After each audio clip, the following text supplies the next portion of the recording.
Koguo twathondeka ningumwira ningamura tuguthondeka nyumba itu. Tuguthondeka nyumba njega ya itungati itangendia ruriri itangikunyanira ruriri. Tariu ucio mujumbe umwe wa guku atwendiria kiheo tenda ya kwendia ikingi cia thitima gwa Kenya Power. Akendia ruriri.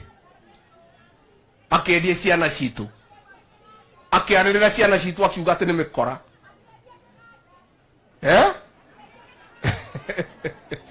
Oguo nĩ mwĩre atĩrĩrĩ, mũtino ũrĩa mũnene twĩnaguo ta nyũmba ya Gĩkũyũ na Mũmbi nĩ atĩ twathurire kunda ngũtũme cia William Ruto.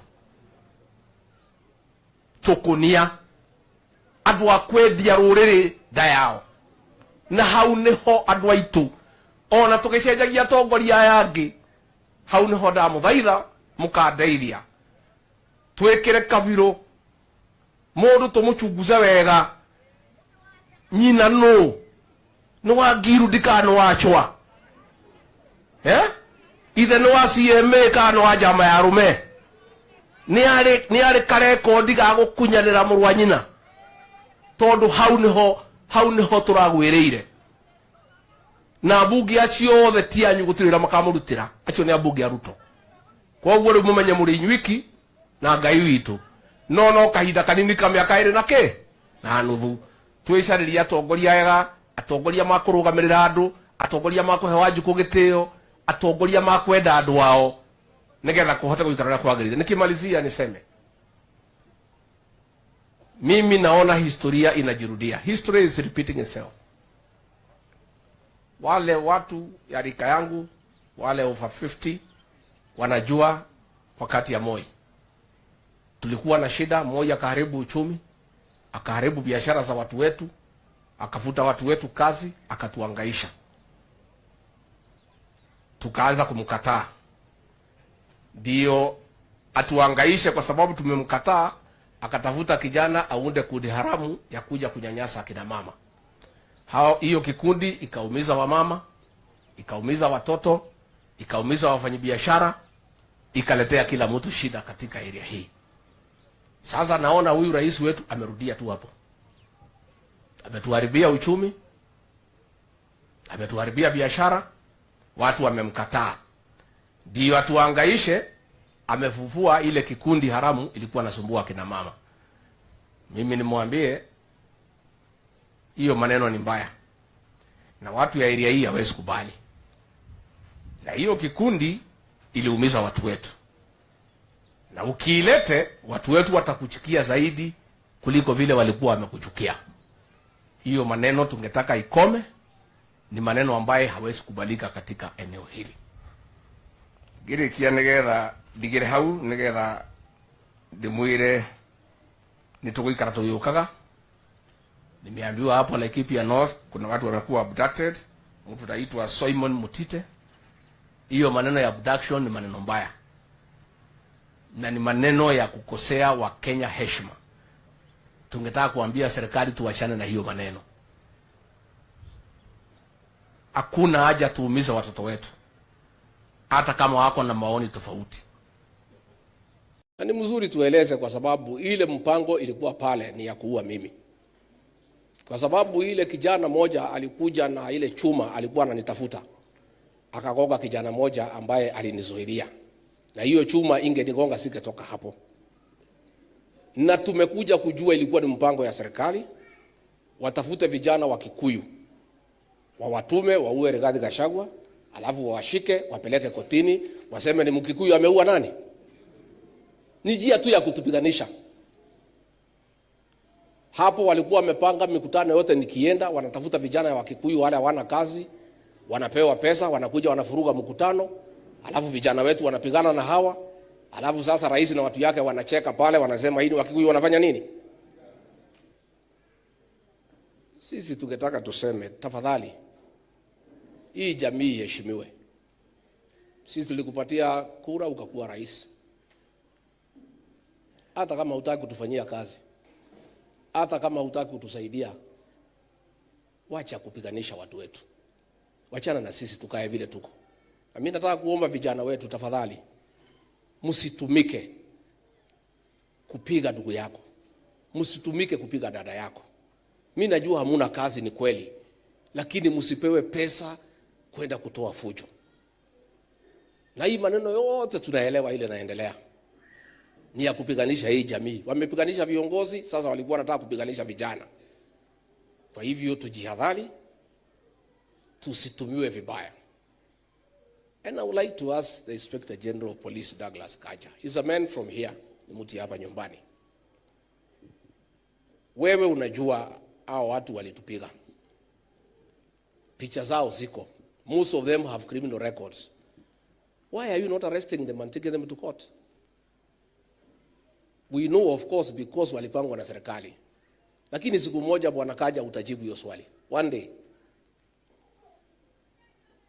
These people who attacked innocent people, wakaumiza wananchi, wanazurula kila pahali na wanajulikana. Alafu mnakuja kushika Karua.Gachagua, Peter Mwathi, watu ambaye hawahusiki. Wale walipigwa na wale waliwapiga wanaendelea kutembea. And we know ilikuwa ni mpango ati mtumie Wakikuyu kupiga Wakikuyu, ndio rais na watu yake pale wacheke kusema hii ni Wakikuyu wanapigana. This community has been misused and it's okay. But let me say this, because I have seen a lot of analysts, a lot of commentators trying to come up with many theories about the people of this region called Mount Kenya. Let me help you.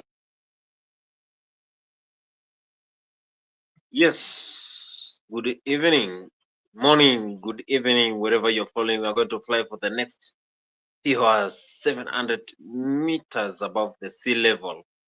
And as we start our political discussion, I want to welcome my loyal viewers from all social media platforms, either Facebook, Instagram, Twitter, YouTube. I know some of them are following us in YouTube channel, that is Afrique24. We're going to discuss some of the top news that we had in this country, but you know what is happening currently is the fight for the mountain. That is why we saw today Rigathi Gachagua coming together, uniting with the Narc leader Martha Karua. This has raised a lot of heated debate in the social media. This has raised a lot of concerns on what is going to happen in 2027, who is going to be the next kingpin of Mount Kenya. You see Gachagua joining Karua, then it shows how these two are now becoming part of the political arena. So welcome you so that you can share your views. You can share through the social media. Also through the link that I've shared there, you can join the studio live and you'll give your updates when it comes to 2027, Gachagua and Martha Karua meeting. And of course, this is something that has raised a lot of debate on why did they meet. Here are some of the actions today. Yes.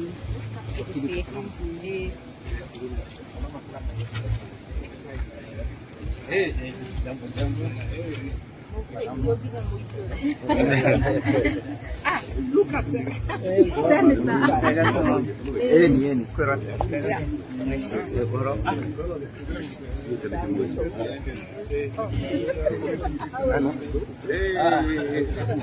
Welcome to Kirinyaga.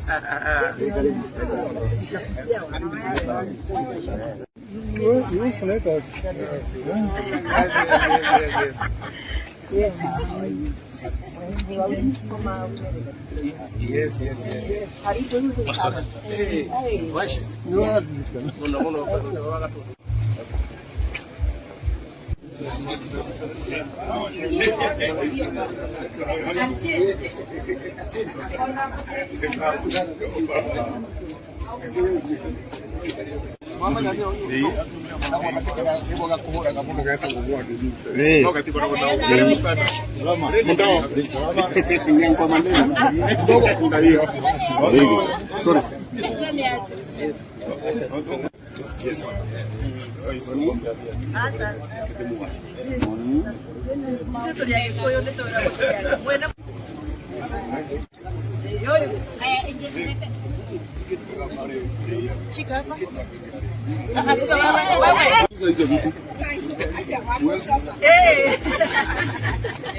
That is Rigathi Gachagua when today he went and met the Narc leader Mother Karua. And personally, I was very happy to see Mother Karua coming together with Rigathi Gachagua.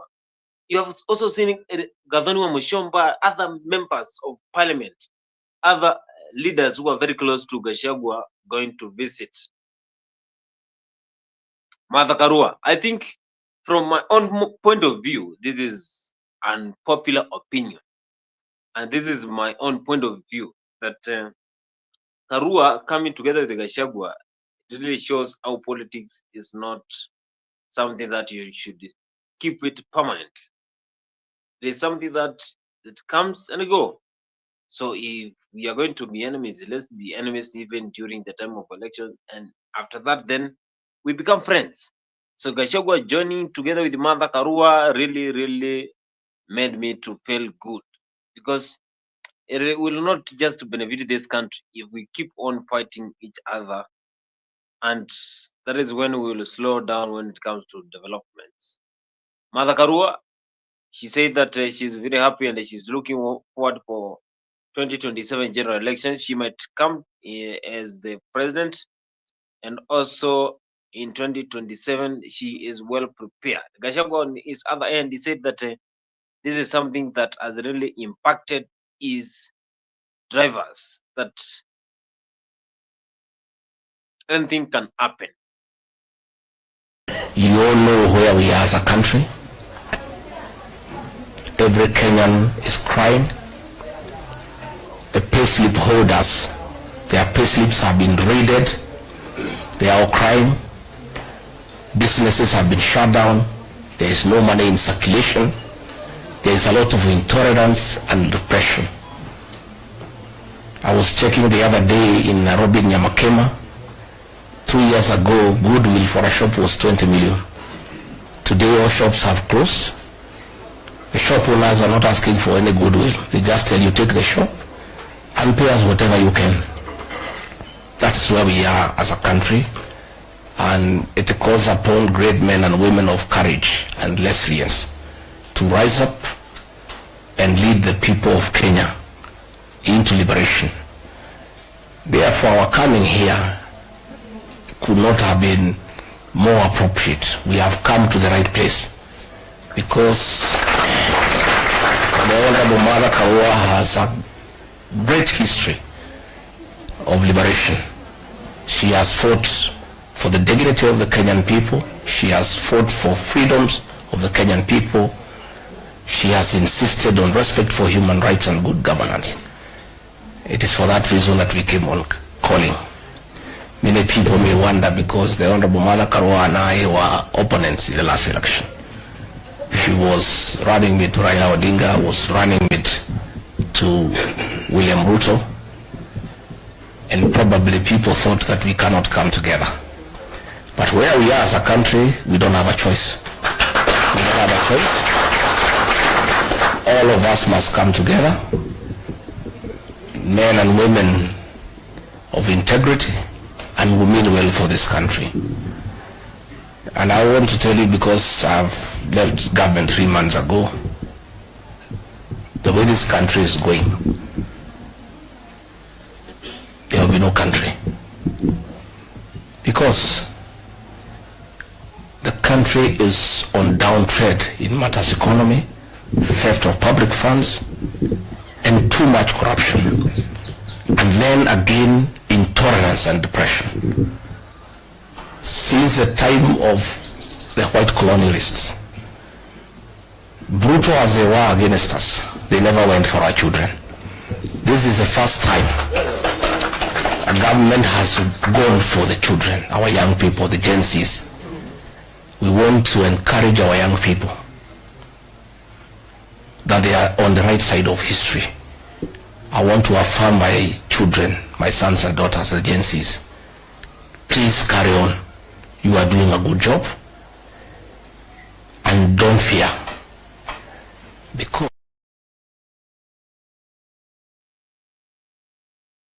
Gachagua.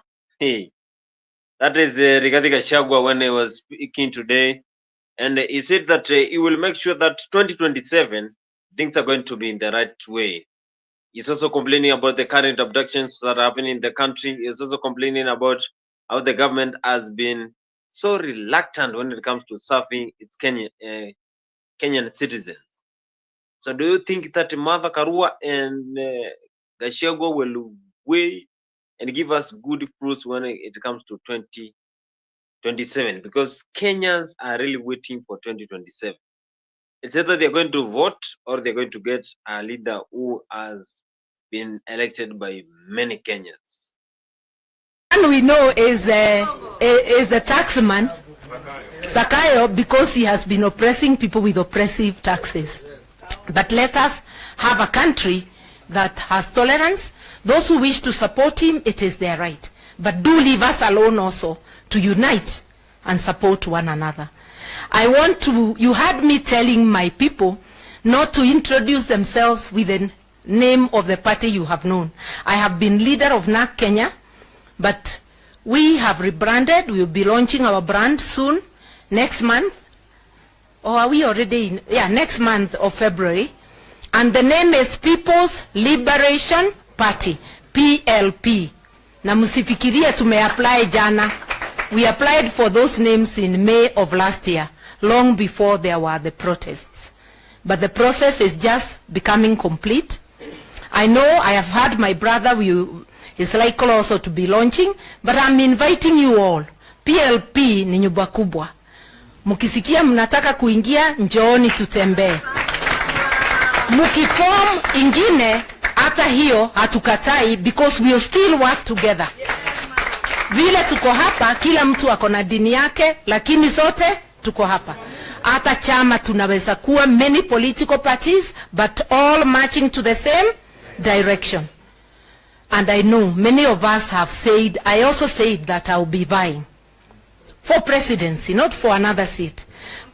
But this time round, we want to say the nation is greater than any of our ambitions. Allow me to grow my ambition for presidency and to grow my brand. Let my brother somewhere else grow their brand. Let everybody grow their brand. But we must know at the back of our minds that as we near that time, we will come together and get one flag bearer. Because if we really want to liberate Kenya, Kenya has to be bigger than any one of us. Siyo ni kweli? Maneno mingi tugaga sira mwingi ni wotho ni ugikatia. Neno ni ndugu turanyitithania tondu gikuyugaga ndugu ni ndui ni makinya. Tuyaba kuthondeka urata witu. No urata uyu tukuurimira ati no binya urigiaga. Ni twanyitanira. Na tondu ni muona tuyaba andu ingi tukuthondeka nginya kwagire. Na mundu gukwiraga ati andu aya me aba no makirima ni wono na secretary general wakwa ni mundu umite kuraya. Twina andu nginya vihiga ndirona guku. So here we are a small sample of the nation of Kenya, and we are ready to march together as Kenyans. Once again, Your Excellency and Pastor Dorcas and the entire entourage, thank you so much. And thank you, Elder Gacheri. Na Gikuyu ya ndeta gwatia. Tandika ni ai. O ni muthuri wa kiama. That is the Honorable Mother Karua. She is accepting the fact that Gachagua came to look for him.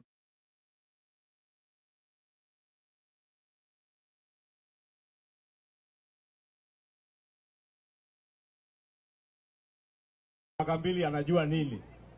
Kweli iko kitu anajua? Tumuonyeshe hajui.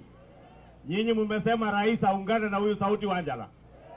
Wanjala apigie rais kelele ama afanye kazi na yeye.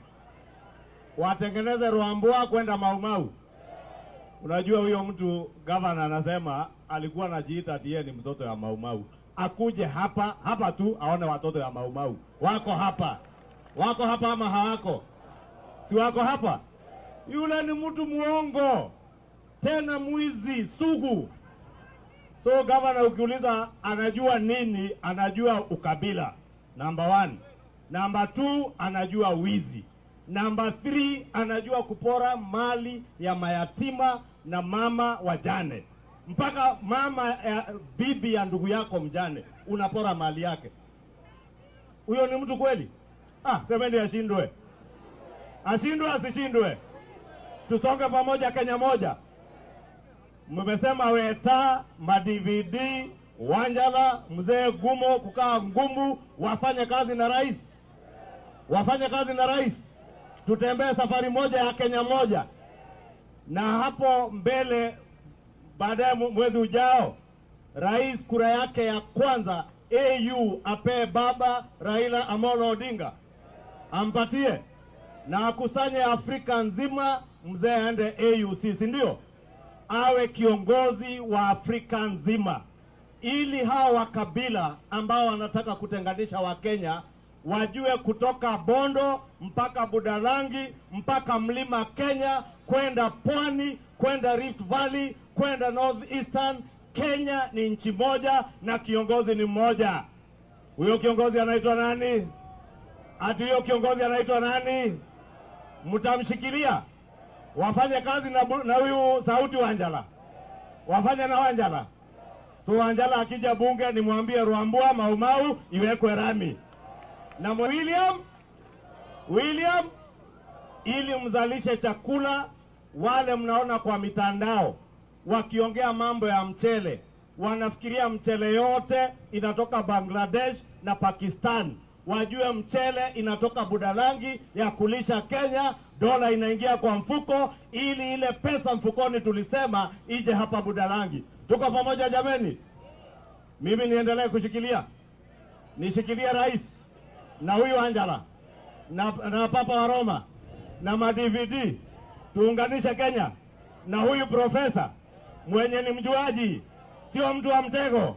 Huyu ni wa kuunganisha wa Kenya. Aunganishe wa Kenya waendelee. Asante.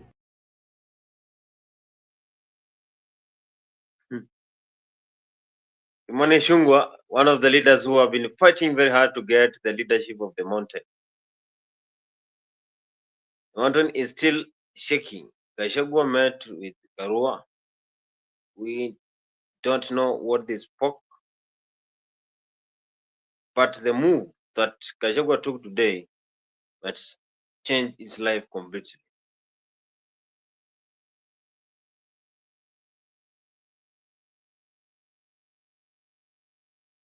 Makambili anajua nini? Mimi nataka kumshukuru rais kwa yale maneno alisema, mambo matatu, na ndio yamefanya siku ya leo sisi tuko hapa. Na pia rais, nataka kukumbusha tu ya kwamba sisi kama viongozi wa wafanyikazi tulimpa anayeongoza hiki kiwanda miaka miwili na sasa imekwisha without an issue of unionization. Kwa ajili tunajua wale wafanyikazi wa zamani waliokuwa hapa, wengine bado wako katika nyumba za company, hawakulipwa chochote na wanangojea pia pesa zao. Na hii ikikwisha ya wakulima pia polepole utembee vile unavyotembea hivyo, tumalizane na wale wafanyikazi. Pili, Wewe mwaka 2023 ulikuja kule Geneva, uka-address the International Labour Conference, ukaweka mapu ya Kenya top ya ulimwengu yote mzima, kwa ajili hakuna rais wote wa Kenya ameshafika huko, na ukatoa sheria za kiulimwengu za kiwafanyikazi. Na pia tutamsihi baada ya hii miaka 2 tuliyompa, atakubaliana na Bwana Francis Wangara ambaye anaongoza chama cha wafanyikazi wa sukari na miwa, waingiliane, wawe na mjadala wa kuwalinda wale wafanyikazi wanakuja hapa. Hiyo ni sheria ya kimataifa. Jambo lingine nataka kukusia rais, sisi tukiwa wafanyikazi tunakupenda kwa ajili wewe mwenyewe una haja ya kutengeneza ajira kwa nchi hii. Mipango uko nayo katika viwanda vya sukari itaongeza wafanyikazi wengi sana, vile ulivyotusaidia katika wizara ya elimu kuajiri walimu wengi na unazidi kuwapatia kazi. Hiyo tunakushukuru na tutasimama na wewe. Hata viongozi wa vyama vya walimu watasimama na wewe. Tunajua mwaka uliopita ulikuwa mwaka mgumu sana upande wa nyongeza za mishahara. Watu wetu wengi haswa kutoka katika public service unions walikuwa barabarani. Sisi kama viongozi wa wafanyikazi tutashirikiana na wewe tuone ya kwamba kama kuna njia yoyote ile pia wanasaidiwa ili wafanye kazi kwa ku make sure that we spur economic growth of our country and employ more people. That is a court to boss Francis Atoli when he was speaking. And he was saying that 2027, all the bosses, courtroom members will be behind the President William Ruto. Was this sarcastically or it is going to happen? Jumapili iliyopita tumekuwa Mount Elgon, tumekuwa Busia, tumeenda mpaka huko Rwanda, na asubuhi tumekuwa Bumala. Haja ya kutembea huku ni kuhamasisha wananchi kwa mambo ya maendeleo. Kwanza kabisa nawashukuru wakazi wa Bungoma na Kenya mzima. Nilipoteza mamangu mkakuja nyote kuniomboleza. Mwechile mwambolelezi ya murio muno. Enye mukila na huimano huri. Leo tumezungumza mambo mengi ya maendeleo. Kwanza kabisa hapa Bungoma, rais amezindua soko kubwa. Hiyo soko zamani ilikuwa municipal market, na hiyo ndio itasaidia mfanyabiashara wa Bungoma kufanya kazi yake kwa mazingira mazuri. Tumekuwa hapa Chepkube, na hiyo soko ya Chepkube pia itahudumiwa. Jana tumekuwa kule Lugulu. Nataka wananchi mjue hii pesa tumeleta Bungoma 2.5 billion ya kuwekea mwananchi stima last mile. Hiyo stima ikiletwa kwako hulipi chochote, inakuwa installed kwa gharama ya serikali. Ile wewe utashughulika nayo baadaye ni kulipa bili yako. Hapa Bungoma nyinyi mnajua muko katika roho ya huyu rais wetu, kwa sababu nyinyi ndio mliangusha kura, mlimwangushia ratili ya kura. Hapa Bungoma ndiye ilisaidia rais wetu na Wakenya wengine kuingia kwa serikali. Na katika hiyo serikali Musalia Mudavadi yuko, Papa wa Roma yuko, sasa Oparanya pia yuko ndani. Nataka kuwaomba vijana wetu musimame imara kulinda maslahi yetu na maslahi yenu kama wazalendo. Tunawaomba mjiandikishe kwa SHA, Taifa Care. Kila wakati tunatembea unauliza watu wanasema hii kitu haifanyi, ukimuuliza umesajili anasema hapana. Kujiandikisha ni bure na italinda familia yako. Mheshimiwa Rais, Wewe PS, wacha rais asikize maneno tunasema. Ambia huyo PS asonge, rais asikize maneno yetu. Wewe una nafasi kila wakati kuonana na rais. Wacha rais asikie maneno ya wananchi. Mheshimiwa Rais, mwezi wa Juni mwaka jana ulileta hapa Madaraka Day. Ulipoleta hapa Madaraka Day, stadium yetu ya Kandui inaendelea kukwisha. Tunasema kongole. Ukiangalia hii town yetu ulituwekea street lights everywhere. Tunasema kongole. Sasa ile tunataka tufanye pamoja tukiwa serikali, hii barabara kutoka Malaba kwenda Nairobi mpaka Mombasa ndio uti wa mgongo wa uchumi ya nchi hii. Tunataka hiyo barabara iwe dual carriage kutoka Malaba mpaka Mombasa. Hiyo ndio itainua uchumi wetu. Hapa Bungoma wananchi mmeambiwa kiwanda chetu cha maana zaidi ni Nzoia Sugar Company, na tayari mikakati imewekwa. Mumeona juzi wakulima wa Mumias wamepata bonus. Mtu amevuna miwa, amepeleka factory, amelipwa, alafu analetewa bonus ya 1500. Tunangojea sasa Nzoia, tukishamalizana na yale tunafanya, pia mkulima wa Nzoia apate bonus. Mheshimiwa Rais, wakati ulipoingia uliteremusha bei ya mbolea kutoka 6,000 mpaka 2,500. Na hao wananchi ni wakulima, ndio wanalisha Kenya. Tuendelee kuwasaidia. Tumezungumza na gavana wetu, naye atachangia in future kupata trakta za kulimia wananchi ili waweze kuzalisha chakula hata zaidi. Mheshimiwa Rais, tuko na chuo chetu kikuu hapa cha Kibabi.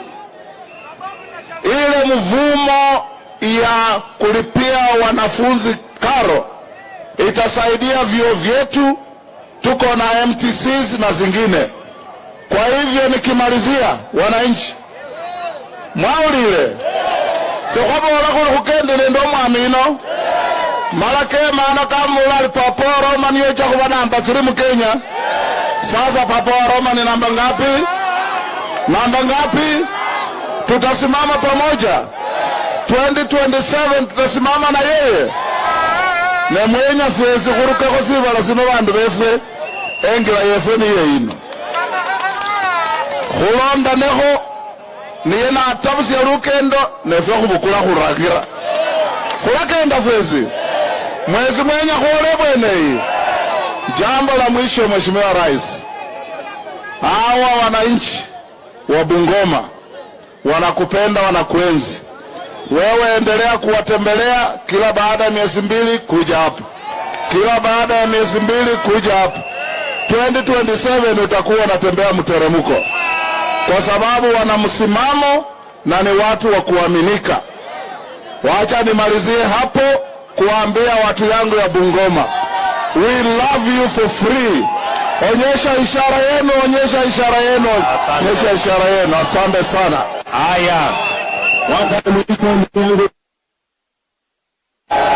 Prime Cabinet Secretary yetu Musalia Mudavadi awasalimie.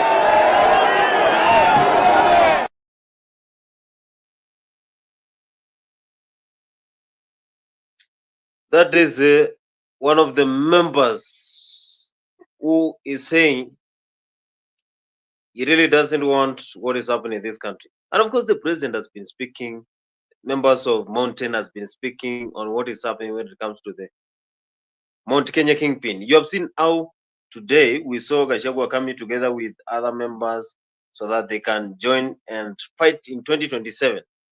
Do you think that this marriage will win in 2027? Yet you know that William Ruto has one of the big standards when it comes to 2027 and also elections.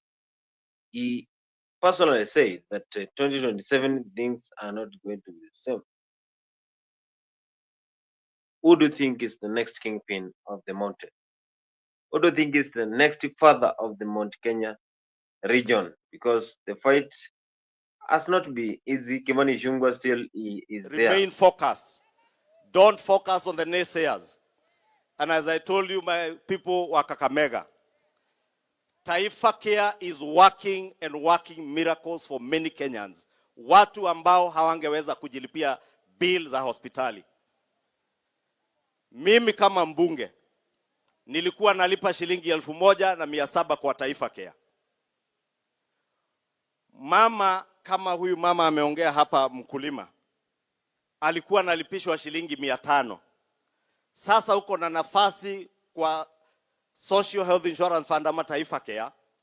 Mimi sababu mshahara yangu iko juu zaidi, nikatwe shilingi 27,500, 27,500, close to 20 times ile pesa nilikuwa nakatwa miaka miwili ilikuwa napita.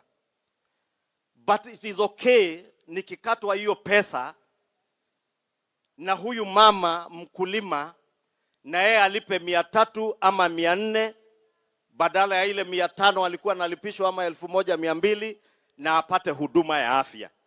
That will be a good thing for us. Na sisi kama viongozi, we must be able to sacrifice on behalf of the people we represent. I want to encourage you, Your Excellency, perfect all these systems so that they work for the people of Kenya, ili tuwe yale mambo tuliwaahidi wananchi yanafanyika na yanatendeka.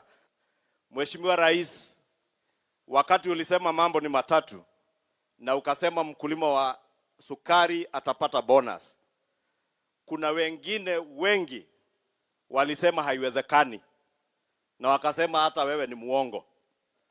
Sasa nataka niwaulize, bonus ndio hii imefika ama haijafika? Imefika, haijafika? Hiyo ndio tunaambiwa uongo. Mheshimiwa Rais, kama uongo ni kudanganya watu na unafanya, wewe sema na ufanye vile umefanyia watu wa Mumias na all the sugarcane farmers in. Yes, that is Kimani Ichung'wah. Kimani Ichung'wah is saying that the government is working very hard so that it can sustain Kenyans. It's providing services to Kenyans. But again, if you go and ask some of the Kenyans, then they will tell you that there is nothing that is happening when it comes to developments. They are crying all over in 47 counties. They are all crying for the national government because the resources come from the national government. The national government has not given support to the county government, and the county governments are the one that provide the money to the people. You see, Kenyans have not been satisfied, and of course, what is happening, whereby Kimani Ichung'wah, the likes of Didi Nyoro, Gachagua, Wamshomba, many Kenyans, they are now calling for this unity in the mountain. That is why you saw today Gachagua is why I saw Dorcas Rigathi, I saw Gathoni Wamshomba, I saw Wakili Mambo Kinuthia.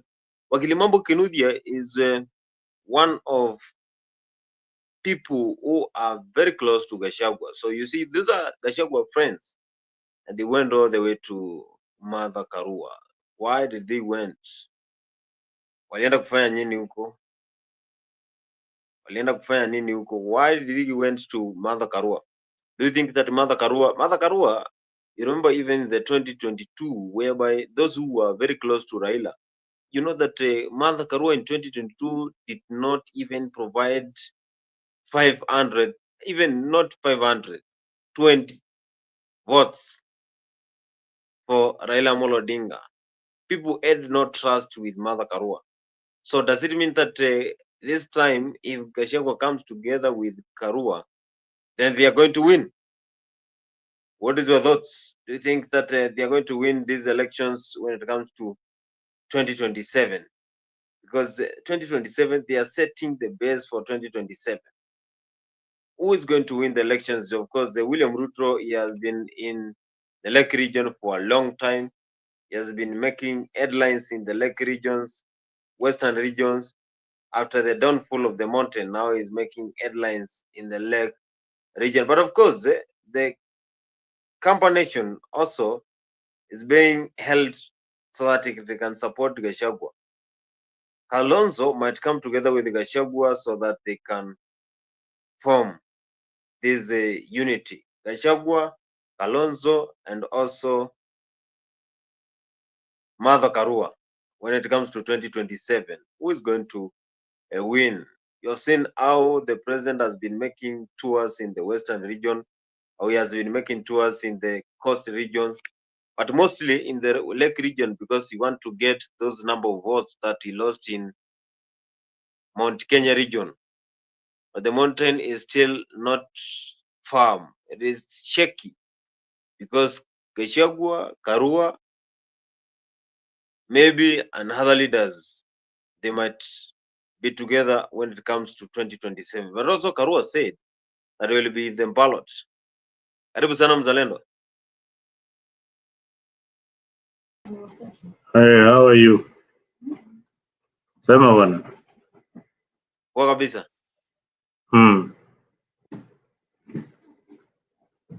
How are things down there? Karua tu na Gachagua, they have come together. That is the topic we are discussing here. What is your view?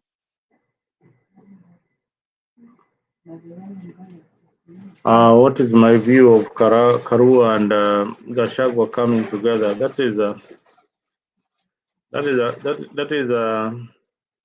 a broad-based coalition. Just like we have a broad-based government, those are broad-based leaders trying to unite the opposition.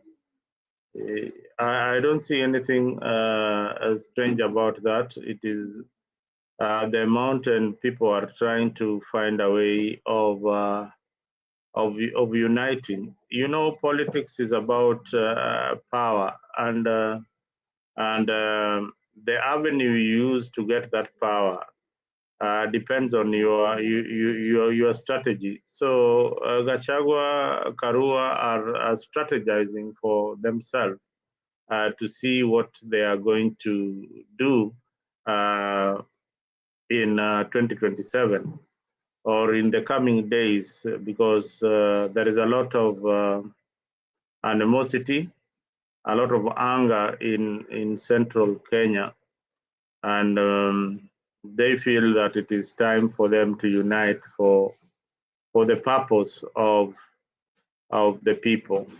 And again, this is an issue that is across the country. There are people uniting on very many fronts. There are people who are against abduction by William Ruto's government. There are people uniting to get development in William Ruto's government. So people are uniting. So there's nothing wrong with that. There's nothing absolutely wrong with the leaders coming together for what they feel is a common goal. That is my view on that particular subject. So you are saying this is a broad-based unity that just happened today. Do you think that it's going to win against William Ruto? Anything is possible in Kenya as we speak. You see the kind of resources the government. William Ruto is not sitting pretty in leadership. The leadership of William Ruto is being held by Raila Odinga right now. If Raila Odinga walks out of that coalition, then it will collapse.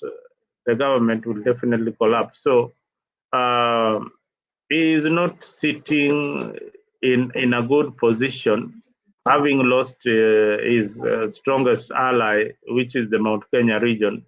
So you look at it in that way, then you'll realize that indeed William Ruto needs to work extra hard. Then again, when you see people being arrested and because of what they believe is their right, you know, when people voice concerned about a system that is not working, like the lady who was arrested the other day, That shows you how desperate this government is. That arrest was one of the most bogus things that has ever happened, according to my view. That lady should not have been arrested in the first place. Why do you arrest somebody who is trying to help your government that this is not working? You need to do something about it. So to me, those are desperate moves by the Kenya Kwanza government, and the Western tour has just ended, and you can see the kind of resources that the people of Western got. Now, people need to get to know what the president represents. The president represents unity. Whether you are on the opposite side and you didn't like President Ruto, you are entitled for development. And that is why people fought for the constitution in 2010. We promulgated the new constitution. And most young people don't understand the reason why we have devolution. The reason why we have devolution is that we had a president who, if you Moi, during his time, he used to say, "Siasa mbaya, maisha mbaya." So if you did not align to Moi's policies, then development would not be brought into your region. So the wise man who wrote the Constitution of Kenya found it necessary to have devolved government so that the presidency can no longer be as important as it is today to people of Kenya. That is why there's a lot of misconception about the presidency, like it is the most powerful thing. No, the presidency is not as powerful as what we have in the county government. The devolved government should be the most powerful unit other than just the presidency. So what we have are leaders who don't understand devolution. Devolution should work for the people of Kenya, such that the presidency is not as important and as fought as attractive and lucrative the way it is at the moment. That people would kill each other, people would join the coalition so that they can have the presidency.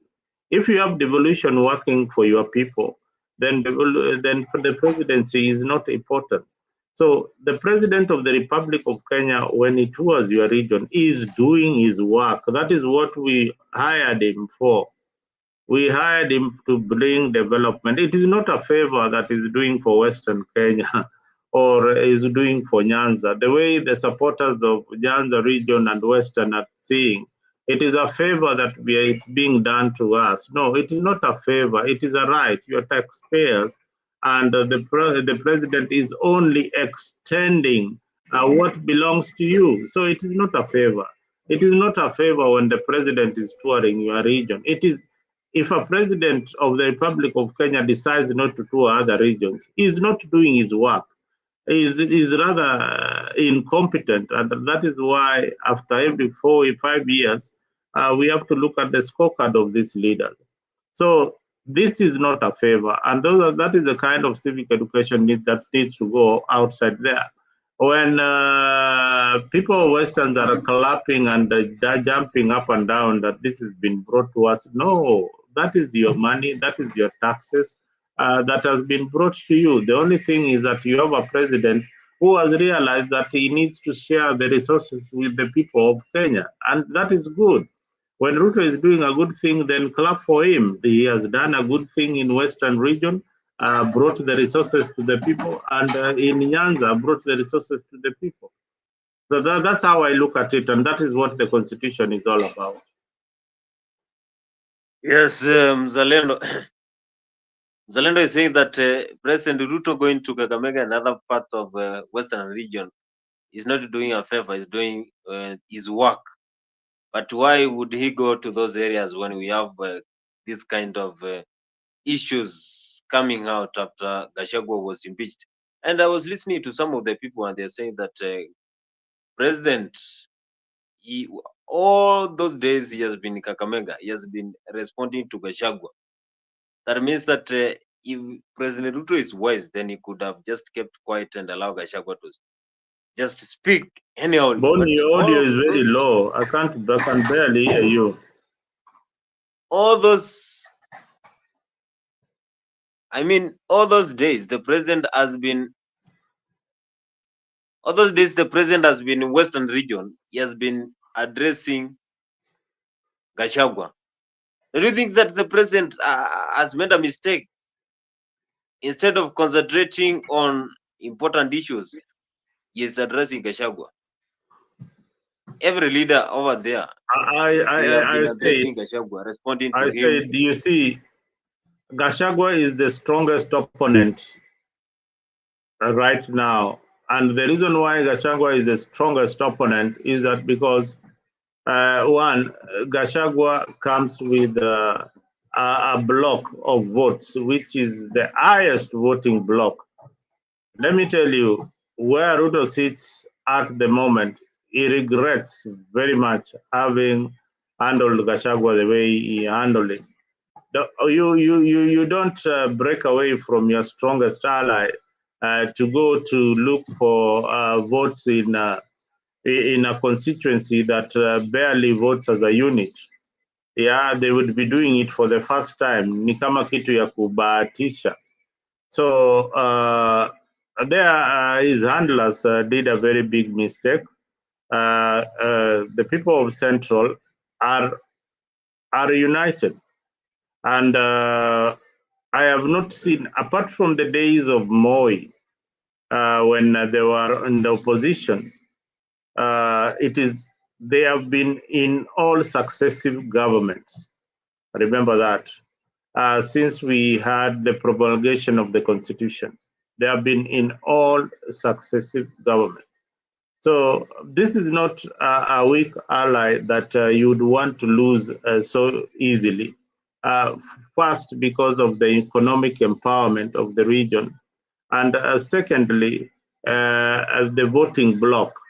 The voting bloc of Mount Kenya is very, very solid. Once they vote, they decide on a particular candidate, then you realize that you're already having more than 6 million votes. When you have 6 million votes from that region already, you only have to look for another 3 or 4 million votes from wherever you come from. That is why it was so easy for Gachagua, for Central Province and Rift Valley to come together and win the presidency. And they won it with 200,000 votes.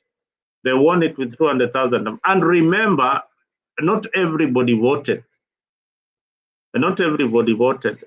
And the issues of 2022 are not as the same, are not the same issues in 2027. In 2027, we are having a very unique election with a new demography coming in, and that is the Gen Z block of voters. Now, this Gen Z block of voters brings in another fresh way of looking at our politics. The young people are coming into politics. This is another angry lot. Just like Mount Kenya region, they feel shortchanged. The Gen Zs feel that their people, the young youths have been killed. Some of them have been abducted. So this is something that is going to play in 2027. Remember, 8 million of these young people did not participate in the elections. Now, again, Raila Odinga, in Western region, 1 million voters did not participate because they didn't see that election as very, very important, or they didn't consider that as their favorite candidate. Another 700,000 did not vote in Nyanza. They never felt that they were shortchanged in a way or the other. So without Raila Odinga on the ballot, this is going to be a tricky political situation for the people of Kenya. I thought Supervisor was here and he stepped out. He needs to come and tell us what he feels. Yeah. Yes, Professor. amepotea. Because you know, I was also following up on why do people say Gachagua is a very tough opponent, and yet he has no political party, he has no stand. So why do people say that he's the tough opponent? And yet, you know, in 2027, you need to have a political party. And Kenyans, of course, I know they are just hyping Gachagua for 2027. So 2027, you will see Kenyans voting for a very different person, a different Gen Z, like Kasmuel Makore, to become the president of the Republic of Kenya. In the comment, I can see Kenyans. I think you are losing your mind. Kasmuel Makoure is not running for president, and he's in ODM. Yeah.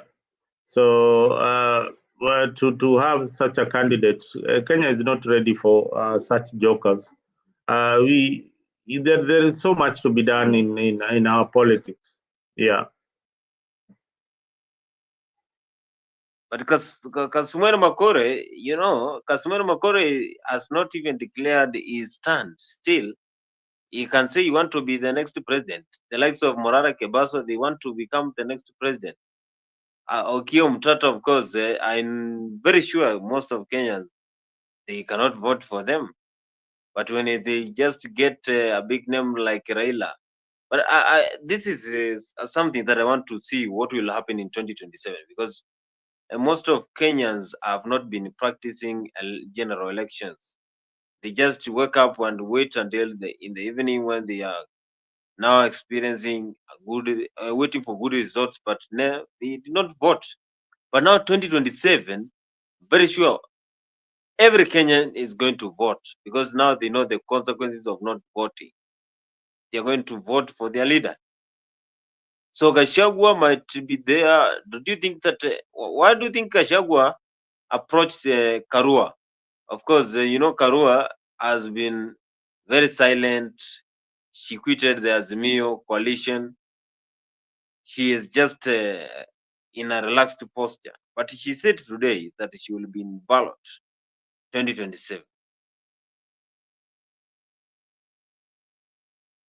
Your question is why do I think that Karua Gachagua went for Karua, or what are you saying?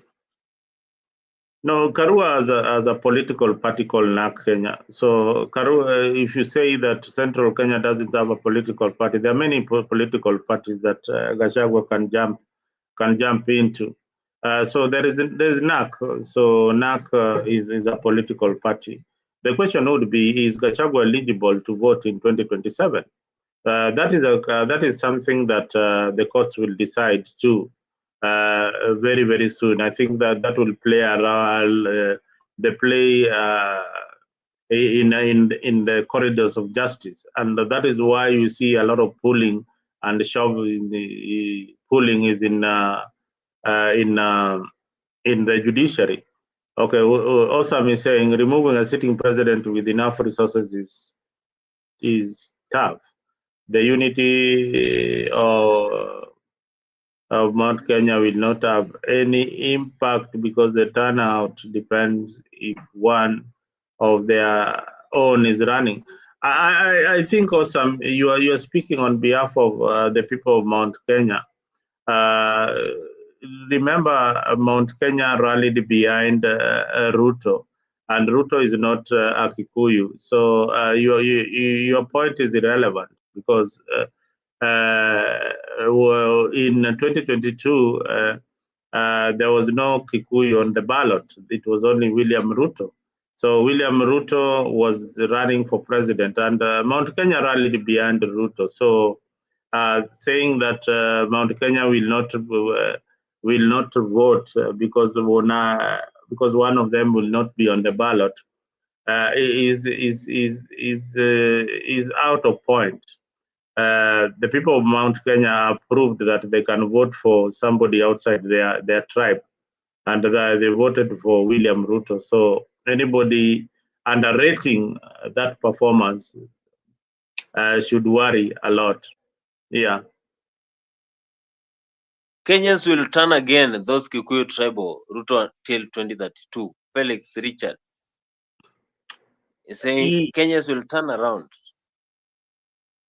I think for people like Felix, I have seen a lot of those tribal comments coming from a session who don't like maybe the Kikuyu community. And for their own reason. But I can tell you that the situation in 2007 is not the situation in 2027. There's a lot on the ballot. There's overtaxation. People are more informed. In 2007, we didn't have the media. We didn't have TikTok. We didn't have X Spaces. We didn't have all these sources of information. Right now, there's a lot of civic education going on. A lot. Right now, we're having a civic education. I'm telling you the right people to vote for. In 2027, I'm telling you what to look for in 2027 for a leader. So there's a lot of information. We are trying to analyze each and every one of these leaders and the best that will be accepted by the people. Zalendo, what was the turnout? Yeah, you see, just like William Ruto won with only 200,000 votes, yeah, and the situation was a bit different. So each and every political season awesome comes with its own challenges. Now, if you put the question of abduction or the people who have died or the body bags that were being collected in areas like Githurai, then that brings the anger.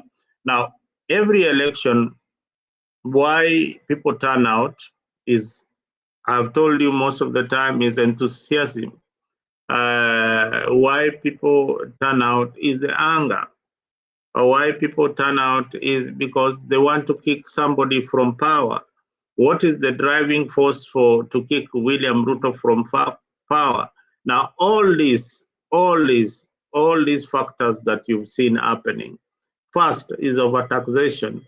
When you see a lady saying that SHA is not working, and it continues to be like that until 2027, then that is a problem. When you see a teacher's pay slip he or she is being overtaxed, then that is again a problem. There is no way you will tax the middle class and win over them. So election is about numbers. Election is about what you do for the people. Now,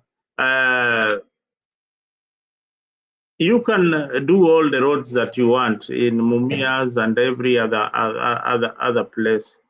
But so long as there is another issue that you're not tackling, unemployment of the youth, equity, these are the most important things. If the youth can be absorbed, if we are seeing a government that is recycling the old politicians to put them back in power, while just a few months ago, the youths were agitated and they needed those particular positions, and they cannot be given a chance to represent their country in whatever office, then it begs the question whether they will turn out to vote or not.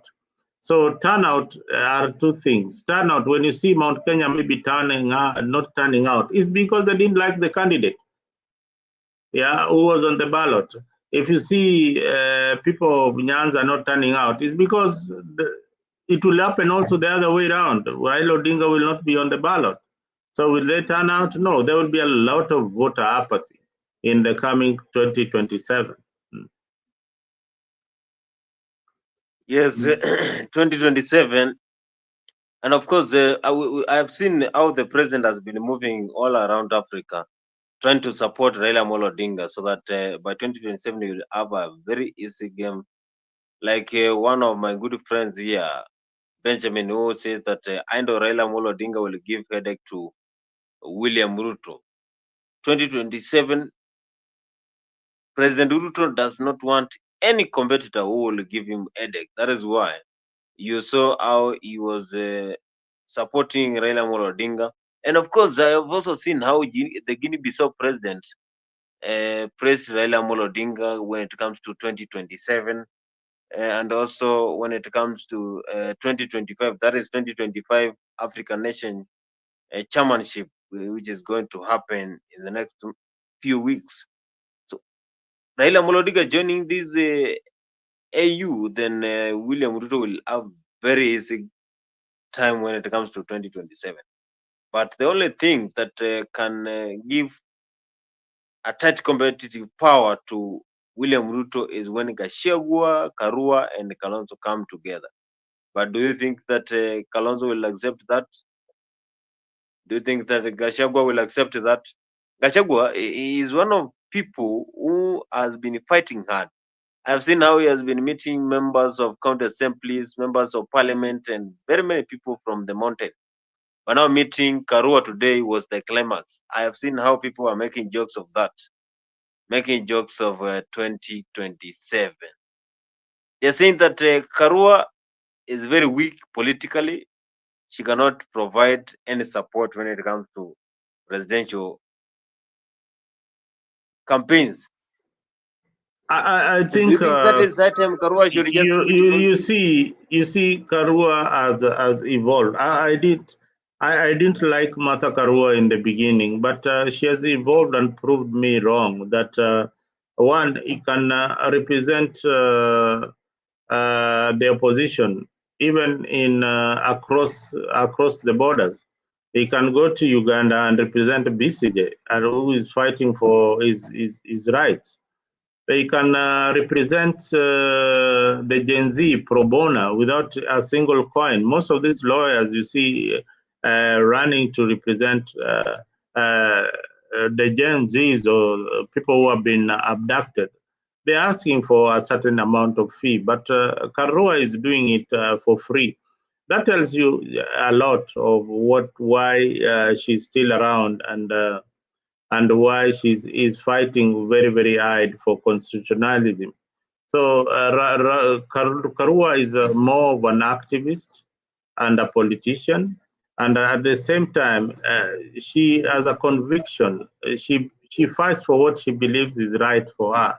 She has done her wrongs before in 2007, and we all make mistakes. So for me, I think she's doing the right thing. Whether she can command the votes in our constituency, that is up to the people of where she comes from to decide whether Kirinyaga?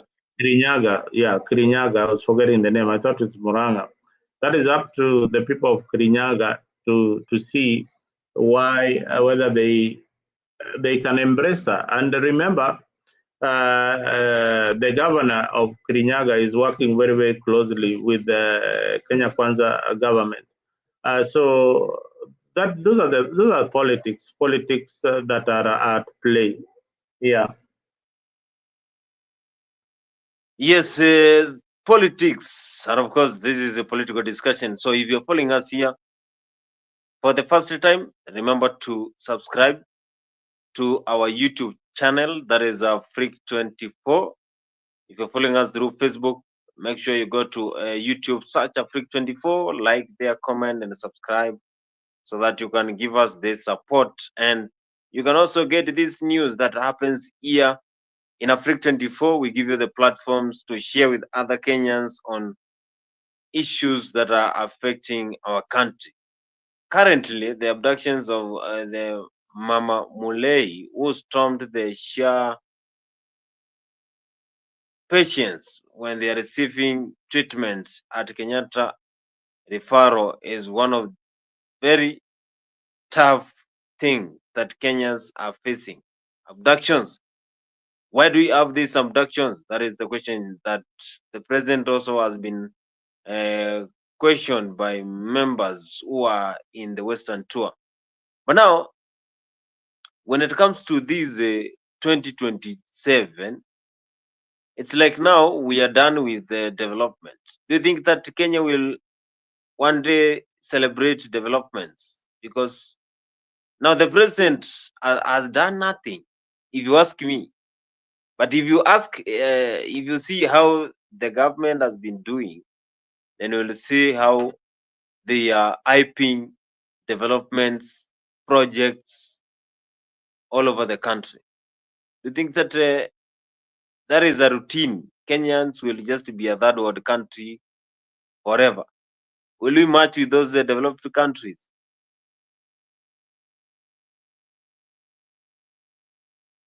Bonnie, you have asked so many questions. I don't know which one we to start with.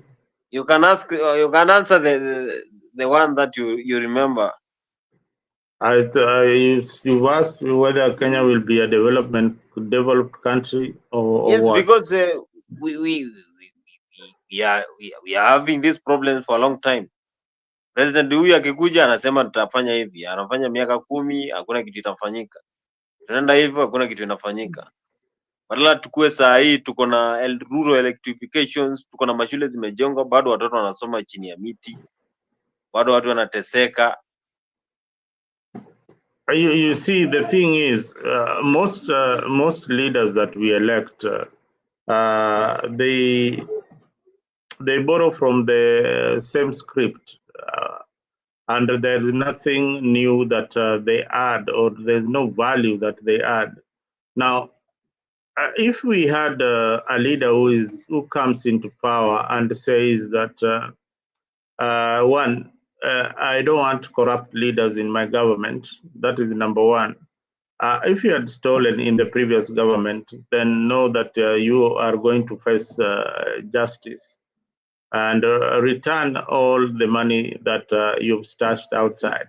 Now, the thing is, most of these leaders who are serving in the 13th Parliament, you find them that they have got their issues.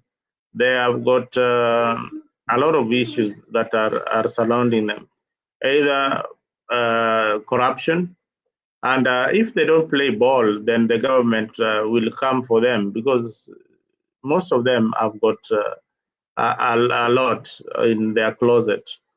So an African leader or a Kenyan president who comes in who has been in all the successive regimes and knows about corruption. He knows about the leaders who are corrupt. He knows about everybody what they have stolen and where the money is being hidden. So these are some of the things that happen in Kenya that will deny our people from getting the right kind of leader that we want. But if you have someone who is coming in saying, hey, corruption will stop, the salaries and remuneration commission needs to regulate the salaries of members of parliament. I need to maximize on savings. Just like Donald Trump is saying right now, he's saying that there's a lot of wastage in the government. A lot of waste is in government. So what does he do? He has a minister who is now in charge of wastage. Elon Musk is saying, hey, this is a lot of waste. Why are you giving these African countries money? We have to look at why we are giving these people money. We have to review each and every contract that we are having with our development partners.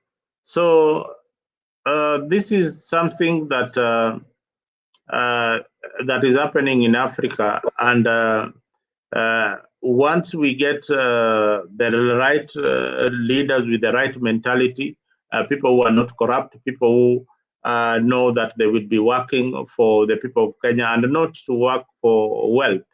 You know, there is that, and that can only come when we get a leader like, for example, somebody like Maraga. This is somebody, when he will come to power, he will just want to, follow the constitution and the rule of law. So that is what is lacking in this government. When we have so many corrupt individuals coming in together, and they are in government, and we have all that they have all been mentioned in various scandals. You have a speaker who has been mentioned in a gold scam. Some have been mentioned in selling an embassy.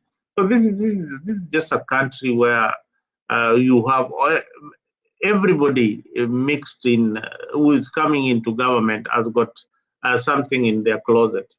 Yeah, that is the problem. So we will always stagnate and recycle them because one, the constituents, the people that they want to serve, are not well equipped. Meaning, most majority of Kenyans believe below $1. There are so many other the people who are. If you go in the rural area, the people in the rural areas, the people who have got money are the people who work in the county governments. The development projects that you see in your rural area are developments done by the county officials and the executive or the governor. Yeah, so that is what is happening. Yes, Mzalendo, of course, weighing about the current situation in the country. And of course, this is what we always experience. Leaders come and go without doing nothing. So following us through the social media, I can see some of people following through Mutembe. You subscribe to Afrique24. Yes, don't forget to subscribe to Afrique24. That is the chorus that we always sing here. Support us through the subscriptions and we'll appreciate for that. Don't forget, yesterday, that is those who are following from Mr. Africa, Chelsea was defeated by Manchester City 3-1 at Etihad Stadium. That is all when it comes to football. But anyway, matters concerning football, we'll talk about them today before afternoon. So, Zalendo, what do you think now, from your own point of view, the likes of Kalonzo, Karua.Gachagua, Ruto, if you are the one who is selecting, who would be the next president of the Republic of Kenya? I think Kalonzo, Karua, let me. Ruto definitely will be on the ballot. Ruto already is not as popular as he would want to be. He is not as popular as he was in 2022. He has done a lot of mistakes. He's done a lot of mistakes, and his security team is misadvising the president. There's a lot of anger in most regions. The regions who are comfortable with Ruto are the ones who are eating the national cake. But the regions who have not been invited on that table are very, very angry. Now, there is another population of Kenyans who are looking at things objectively. They are looking at things. They are looking at the issues of debt. There's another group looking at the issue of debt. They are looking at the issue of corruption. They are also looking at the issue of security. So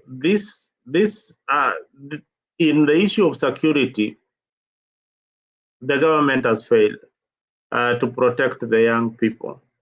We have not seen security officers who are or people who have been abducting these young people being taken to court. Had we seen that happening, even by just pretending that you're taking them to court, then maybe something would have improved in Ruto's rating. Now, with all these killings and abductions and overtaxation and government policies not working, if we cannot get the issue of housing correct and people are being evicted from houses, then these are the same people who you expect to vote for you at the end of the day. They will not vote for you.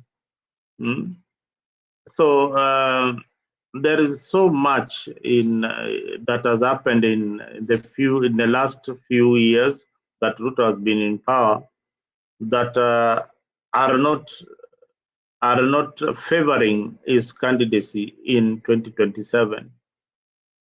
That's how I look at it. Awesome is saying that the unity of Central Region is something to watch. What is that unity? Awesome. Awesome, you have been saying that the president is there to until 2032. Don't you think that someone might come out and fight until he wins the 2027?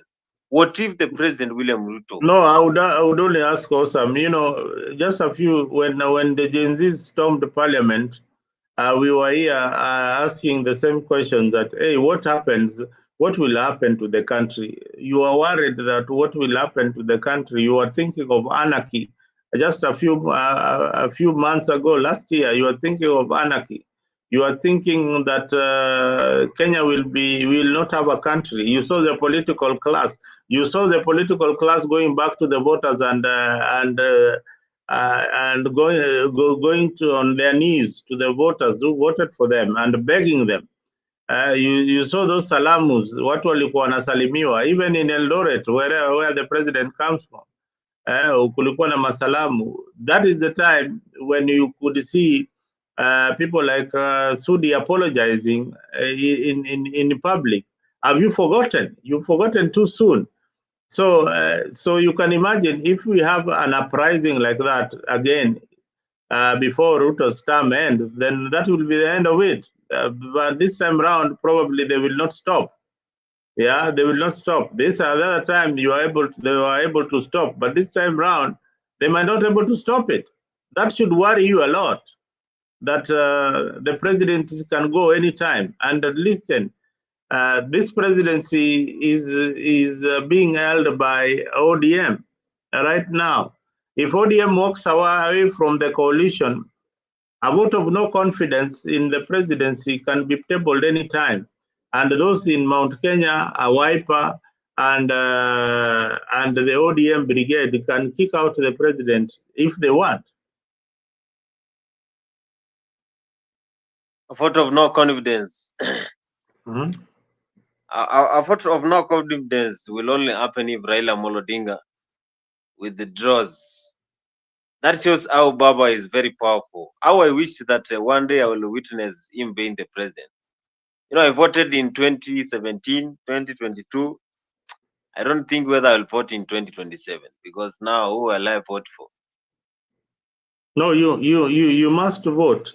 You can vote for Ruto if you believe in Ruto. If you can vote for any other candidate that will be on the ballot, depending on the policies that they are put across. If you don't vote and you come back complaining about the government, then you have got no right to complain. You need to participate in the election. Whether you vote for the wrong candidate or not, that is up to you. That is the only way that we will know that how the guy, on which direction this country wants to move to. Yeah. But now, we had hopes, and it will take Kenyans time to get a new leader whom they can trust.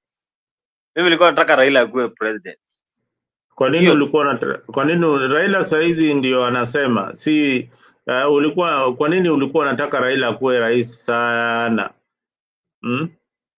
Angetusaidia, ningekuwa napata 6,000 kila mwezi.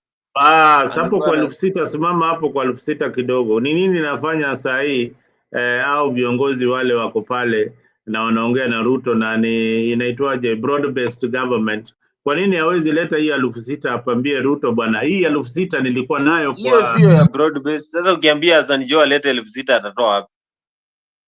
Sasa si mnasema policy, wewe mwenyewe ndio unasemaga hapa policy za ODM na za UDA ni sawa. So hiyo 6,000 si waongee juu ya hiyo 6,000 ndio Ruto apeane hiyo pesa wa wananchi wa kule. Waseme Raila at least kama anaenda EU ametuachia hiyo 6,000. Hiyo 6,000 pale alikuwa anaenda kutoa, sasa yeye ambie Ruto bwana, hiyo 6,000 nilikuwa naenda kuitoa hapa. Hapa ndio nilikuwa naenda kuitoa. Yes. Yes, that is mzalendo anasema kwamba Even now we have the broad-based, but still we are not getting that support. But now, you know, Junaid, who is Hassan Joe, Paranya, Opio and I, those are just CS. But I'm very sure Raila would have just instructed that everyone to get the 6,000. Who recommended? It's Raila who recommended that the CSs to be hired. So he can also But now recommend you cannot just tell 6,000. Huwezi waambia waende watume 6,000 kwa Wakenya. Si ni government, hii government yao ndio inaitwa government ya shareholders. Sasa si ndio hao ndio ma shareholders. These are the new shareholders. Serikali pia haina pesa. Serikali inakosa pesa ya kupatia wanafunzi shuleni chakula. Wamekata hiyo school feeding program. Na pia wanataka kukata hiyo CDF. CDF inafaa iende kabisa. CDF ndio inachangia sana kwa uongozi mbaya nchini Kenya, especially kwa wabunge na constituency. Hiyo ndio inachangia sana kuwa na wale wabunge wafisadi. So CDF ikienda ni mzuri zaidi, kwa sababu mimi sielewi ya kuwa kama kuna kera inachosimamia barabara, hizi pesa za CDF na ilhali hiyo CDF iwezi jenga hata barabara na mwindo msingi kule mashinani, then hiyo inafaa iende kabisa. Yes, that is Mzalendo. Mzalendo, why do you think that Gachagua always goes into those political forums being accompanied by his wife, Karua.Gachagua? And do you think that wewe unataka Gachagua asitembee na mpenzi wake kwa nini? Hapana, mbona anatembea? Unajua wewe kama una bibi wa kutembea naye, hiyo ni shauri yako. Mbona Ruto anaendangi na bibi yake? Wewe hujaona Ruto na bibi yake wakienda mahali? Hizi kwa political forums sijamuona. Kisimu hizi ya Kakamega. Wewe unafugaga kuku na bata wanatembeaga na style moja. No, nimekuuliza, unajua Gachagua akienda mahali kila mahali. Wacha nikuulize swali. Kuku na bata wanachungaga watoto wao namna gani?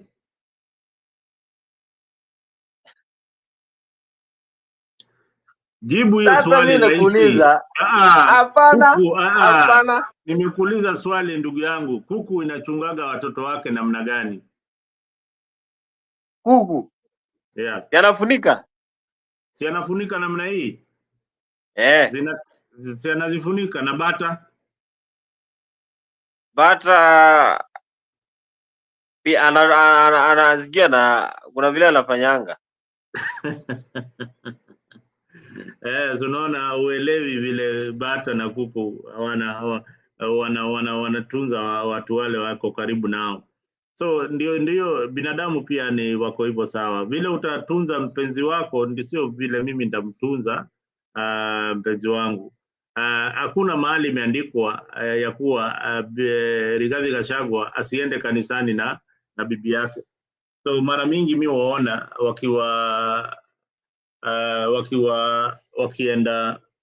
wakienda kanisani pamoja. Hafla za mazishi ni ya kila mtu. Familia wanafaa kwenda mazishi. Hizi mambo zinafanyika Central. Gachagua akitembea na bibi yake, unajua maana anatembea na yeye kwa sababu bibi yake akona ushawishi kwa wakina mama. So anaweza ongea na wakina mama na wamsikize kushinda vile Gachagua anaweza ongea na wamama. So hiyo ndio maana anatembea na mke wake. Yes, Gachagua and his na pia wale wengine pia unasikia mara mingi unaambiwa wako na wake wengi. So pengine ni ile huyu mwingine ataona shida nikitembea na wewe. So ukiona viongozi watembei na mabibi zao ni vile wako na wake wengi. That is Mzalendo giving us his thoughts about Gachagua being accompanied by his unasikia Osama anakuambia the 6,000K was a political joke to anyone who took it seriously. So you're saying Baba is a political joker. Aya, ndio hiyo sasa basi. So some. We need to greet these people. I'm seeing so many people who are watching Africa right now. I'm seeing Peter Karaoke, Vicky, Wilson, Kanonga, Maura, Honorable Pedi Ronald, Esbon Karanja, Bernard Ayub, Victor Kipla, John Bush, and many more. If you're watching from other platforms, please do subscribe on Africa. I can see over 18 people watching from Monterey. Please do subscribe on Africa so that we can be able to see some of your comments here on Africa 24. Yeah. Mzalendo, unajua Man City imepiga Chelsea. Ati? Unajua Man City imepiga Chelsea. Oh, una supportingi timu gani? Mimi si supportingi mipira ya huko juu. Mimi leo nilikuwa na support. Kwanza leo Kenya tulikuwa tunaomboleza kifo cha mwanzilishi wa Mathare United. Anaitwa Donald Robert Bob Munro. He was born in 1942. Wewe bana hujaomboleza, ningekuuliza wewe unajifanyaga mshabiki wa mpira na hujawezi hata omboleza Bob Munro. Hata Bob Munro amekufa 4 days ago. Bob Munro ameaga lini? Ameaga 4 days ago. 4 days ago. Leo wewe ni shabiki wa mpira ndio unakumbuka Bob Munro. Bob Munro. Nimekuwa nikitaja kwa show. Wewe kuangi kwa show. Anaenda kuzikwa lini? Leo ilikuwa ni succession, ilikuwa ni mwili ilianzishwa huko Lee Funeral Home, ikapitishwa huko Kariobangi, Dandora, Huruma mpaka huko Komarok karibu na Kangundo Road. Hapo ndio kuna Mathare Youth Sports Association, MYSA. Inaitwa Maisa. Maisa. Maisa. Hapo so, Maisa. Alafu akatolewa pale akarudisha tena Lee Funeral Home. Kesho leo jioni pia kulikuwa na hiyo candle lighting. Alafu sasa on Tuesday sasa ndio atakuwa cremated.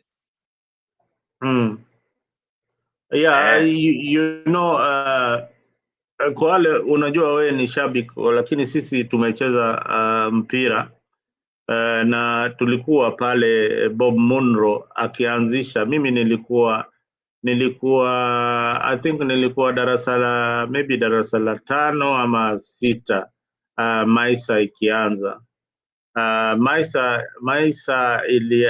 Maisa ilianzishwa pale Isili. Na Maisa hiyo haikuanza ati Maisa, ilianza kama Undugu Society. Pale Undugu ndio kulikuwa na kina products wa Undugu ni kina rafiki yangu anaitwa Matthews Automax, au ni product ya Undugu. Kulikuwa na Jared Ochieng Achieng. Those are the products of Maisa. Tito, au ni products wa Maisa na ndugu yake, au the Mulamas, hizo ni hao ni product wa Maisa. Titus Mulama huyo ni product wa Maisa. Nani mwingine naweza mkumbuka? Nani mwingine? Nimekuwa mzee lakini Kimanzi, Francis Kimanzi huo ni product wa Maisa. Product Joe Kadenge. Joe Kadenge hazikuwa product wa Maisa.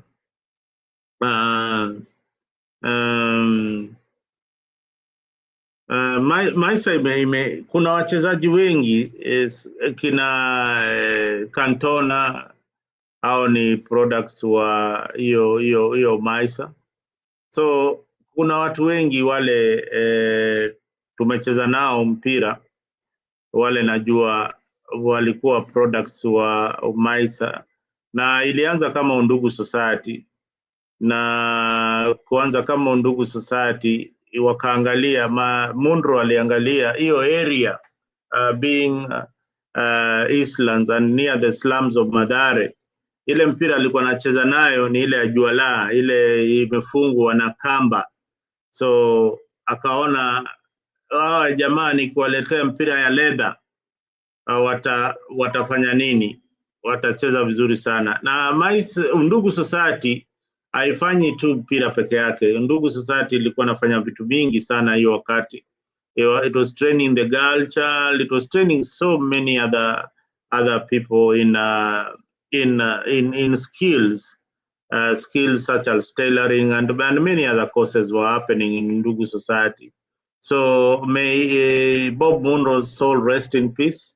That is a true leader who transforms society, and we can see from the fruits of his work that now we have Undu Maisa.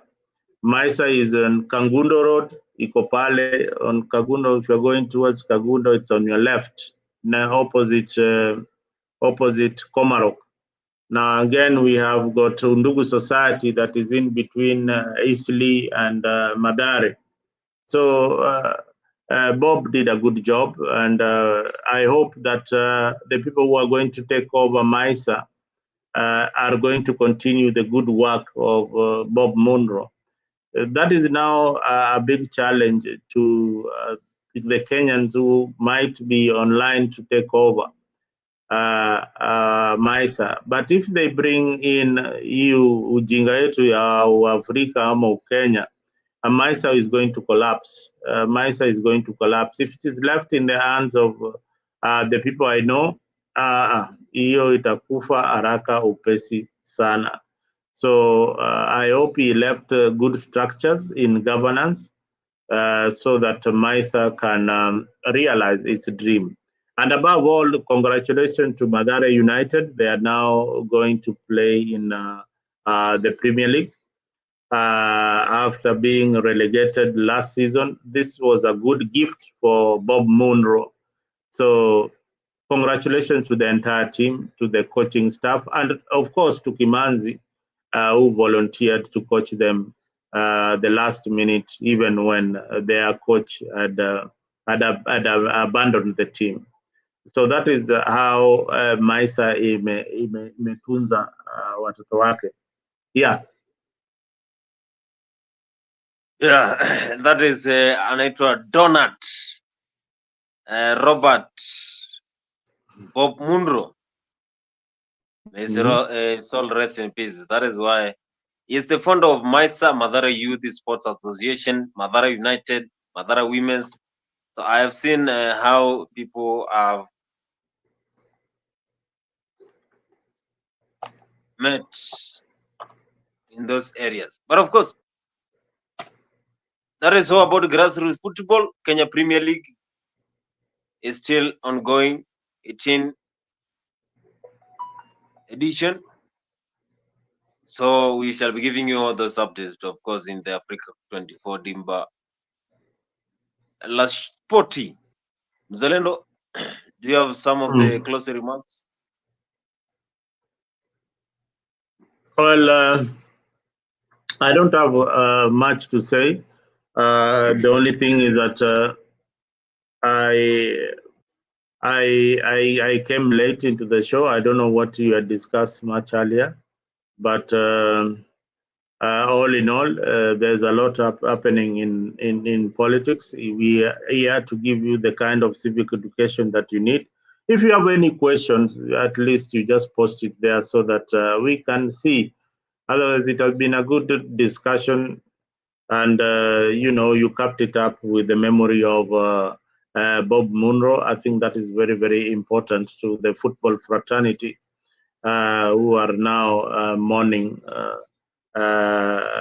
Bob. So Bob is also the founder of Kenya Premier League. So Bob Munro, may his soul rest in peace. And for those who are going to take over MISA, make sure that you carry on with what Bob had left. He has indeed shown us that you can transform a society. You can transform a society. Bob was not political, so you don't have to be in politics to transform society.